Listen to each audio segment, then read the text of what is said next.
Did anybody go to Mass last night? Okay, so there's like 4 people who didn't hear my homily on the Good Shepherd. So everybody else already heard me preach on this. So, anyways, I'll just take a different, maybe a broader outlook on this. We have in the first reading, the Acts of the Apostles, God making clean what the Jews up to that point had believed to be unclean. He uses the symbol of food, because the Jews, of course, had clean and unclean food.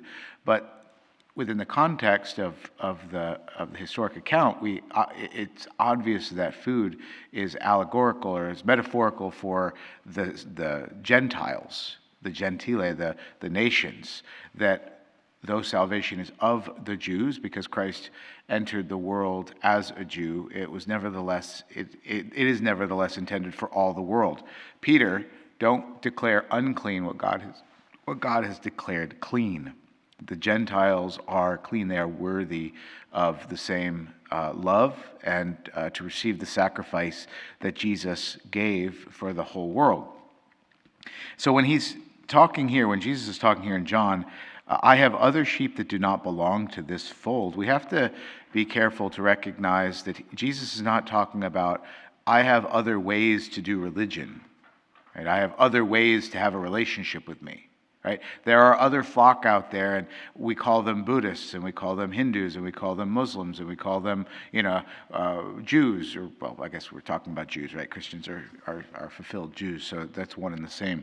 But Jesus is not saying all of these ways, therefore, are fine because I'm the shepherd of all these different ways. No, he's saying that there are all these different people out there.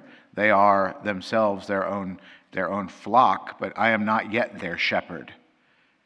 And I must make them my sheep, and I must become their shepherd. So go out, and as Peter went to that house, it was Cornelius, went to Cornelius' house, and brought him in. It was not okay that Cornelius was a member of a flock of some pagan religion. But Christ wanted him to be a member of his own flock. So Peter went and brought him into the sheepfold through the sheep gate of Christ to receive the Holy Spirit, right? So when Jesus says, I am the good shepherd, I lay down my life for my sheep, he's talking about those who have become members or will become members of his flock, right? The apostles talk in, let's see, I think it's in a couple of Paul's letters and Peter's. I'm not sure if it's in the others. But they make this distinction. It's a beautiful turn of phrase they use, the household of God. Right? Those members of the household of God.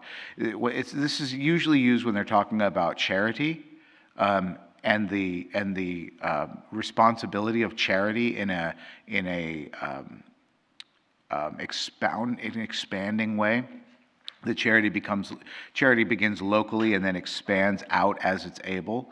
And so the apostles are talking about be charitable to all people, but especially the members of the household of God. We are to be extra kind to Christians because they're Christians, right? Now we're to love all people because we're Christians. That's true. Mother Teresa said that beautifully, right? When somebody interviewed her and said, why do you love these Muslims and these Hindus the way that you do? Why do you care for them in their distress? She said, I don't care for them because they're Muslim or Hindu. I care for them because I'm a Christian. Right, and that's the source of the eminence of our charity. But our charity has to emanate out from more proximate to less proximate. And so Jesus is saying, I want all these people to be most proximate to me. I don't want these people to be far away. I want them to be right here in my heart. I want all these people in my heart. Right?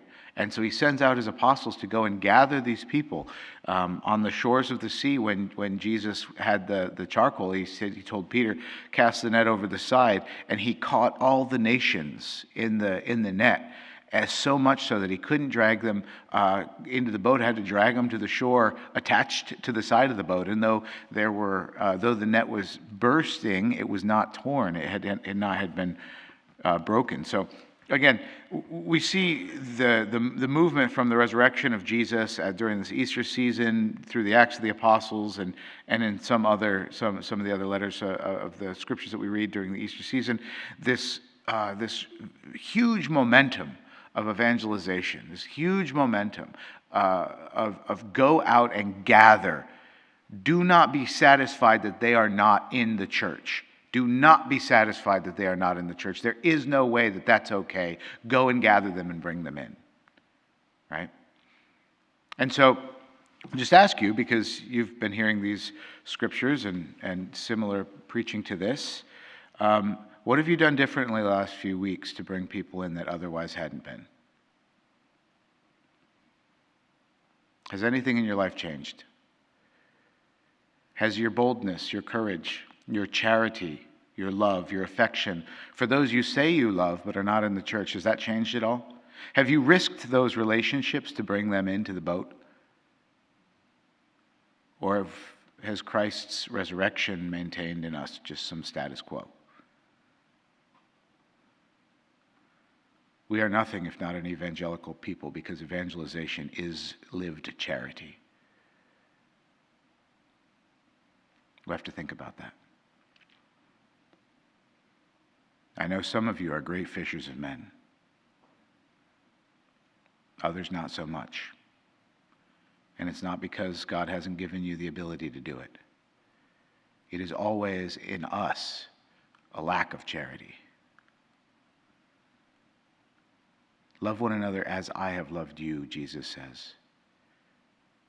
Jesus has loved us to the point of dying for us to gather us to himself.